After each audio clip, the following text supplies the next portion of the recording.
Okay, Baba. Let's find the right page. Find the right page. So we already started chapter 3, remember? Aha! I thought it was the engines, said Horace.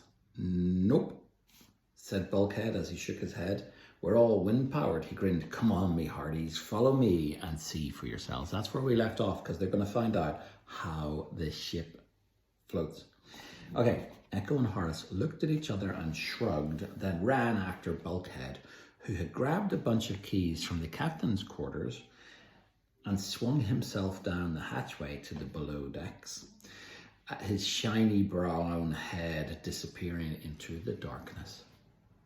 Echo and Horace followed, clambering through the hatchway and along passage after passage.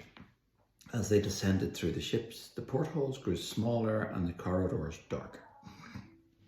Echo passed her cabin and those of the rest of the crew, but they went even further down, past the galley, where Spud and Skillet, the kitchen boys, were stowing pans and sharpening knives, dancing around each other like two grubby, white-clad ballerinas. Still deeper they went, to the very lowest level where the barrels of food and grog were stored, past the locked copper door to the armoury where the weapons were stored and mended, and the infirmary where Betty stored her potions and tinctures.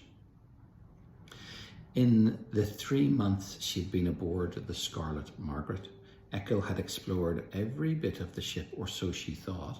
Bulkhead opened a trapdoor she'd never noticed before, and soon they were deeper in the belly of the Scarlet Margaret than she had ever been before. They were making their way through another gloomy, lamp-lit corridor when Bulkhead suddenly stopped. Echo did too, and Horace bumped into her from behind. Ow! They both yelped as they gave each other an electric shock. Well, I've never been. Shh. Bulkhead turned and put a large finger to his lips. Shh. Hear that? There was a rumbling in the boards beneath their feet, and Echo's hair crackled with static electricity. Gilbert's tail stood on end. Horace rubbed his arms nervously. I have a bad feeling about this, he said. What is that noise? Whispered Echo. That, said Bulkhead, is cloud ballast. Stand back.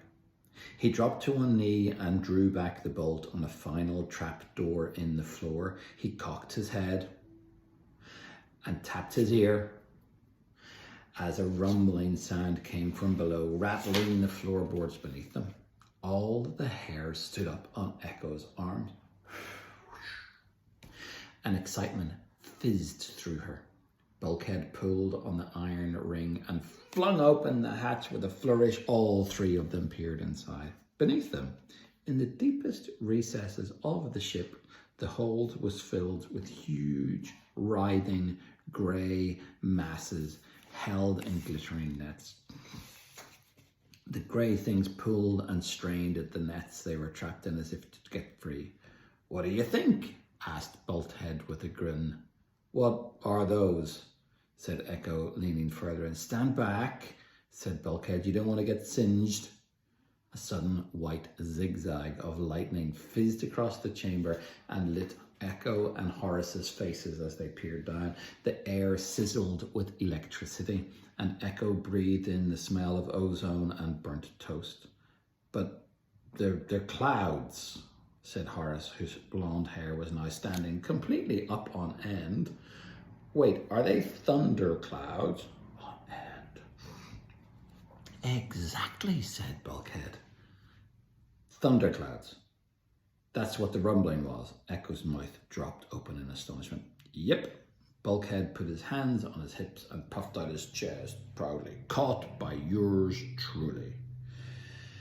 Echo could do nothing but stare as the clouds, dark as bruises, boiled and roiled. I'm not quite sure what roiled means, but it's an interesting word. Boiled and roiled in their nets.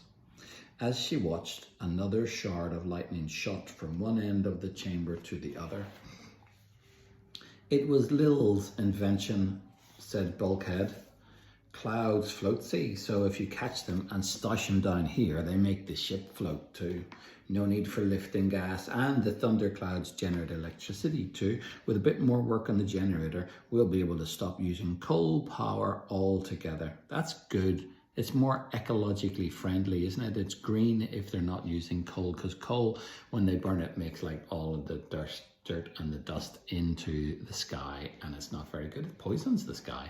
But if they're using green power, pretty good, sustainable. Well done. The cloud of the Scarlet, the Scarlet Margaret. Then there'll be no running out of power either in the middle of a chase for the Black Sky Wolves. Echo felt her heart swell with pride. Her mother's invention. Lil was so clever to have thought of that. She glanced towards Horace to check his reaction, but he was frowning and still staring at the clouds. But where do you get them from? He asked. Bulkhead grinned, revealing a gleaming gold tooth. From the sky, of course. He peered down into the hull at the clouds. Tell you what, some of these are looking a bit thin. Either of you fancy going cloud catching? Oh, that sounds exciting. How do you catch a cloud? Asked Echo, her head still spinning with a mixture of pride and sheer amazement at the thought that the ship was cloud powered. An entire hold full of thunder under her feet the whole time, and her own mother's invention too. She shook herself and followed Horace and Bulkhead as they made their way back up through the airship's corridors and ladders, holding their noses as they passed the infirmary where Betty was now grinding up some rather pungent green roots with her pestle and mortar, and dodging Flora and her mop, which was now sloshing vigorously around the corridors. And if you need the clouds to make the ship float, how do you get up in the sky to catch them in the first place? Added Horace as they emerged blinking into the sunshine. Ah, for that we use Cloud Catcher. She's stored up here, said Bulkhead. He climbed up to the forecastle deck and opened a double-doored cabinet. Here she is. With some effort and grunting, he dragged out a spindly metal contraption that looked like a two-seated bicycle with horizontal propeller above it. This is what we fly in, and these, he reached into the cabinet again and drew out a little bag, are the nets we use to catch the thunderclouds. He flung open the bag with a flourish. Echo peered inside. It was empty. Horace looked inside too, still empty. He turned to Echo and shrugged. Finally, Gilbert scuttled down Echo's arm and inspected the bag, rolling his comical eyes and curling his tail into a question mark. Was this a joke? Echo looked at Bulkhead, baffled. There's nothing in there. No, said Bulkhead with a grin. Look again. He tilted the bag, and as sunlight caught it, Echo saw something glimmer, a filament of fine and so ghost-like it almost didn't exist. She blinked again and it was gone.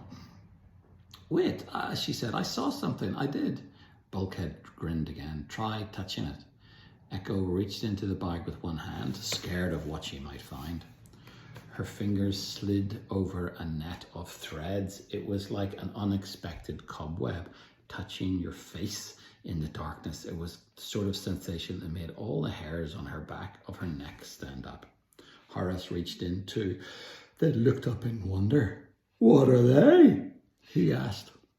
Aether nets, said Bulkhead. They're woven by aether spiders from the caves of Cape Cinemo. Very rare they are, but they're the only nets fine enough to catch a cloud.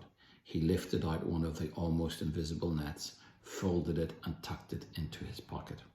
Right, he said, I think we're ready to go. Cloud catcher's made for 2, but if you squash, we'll be fine with 3. He clapped his hands together and beamed at them. Who's ready to go cloud catching? Ha ha! End of chapter. Chapter 4. Let's read the first sentence.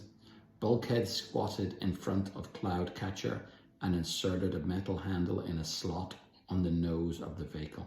He cranked it once, twice, 3 times, and the little engine spluttered into life. With a whir, its propeller began to spin. We will find out more next time. Okay. Good night, Baba. Catch these kisses.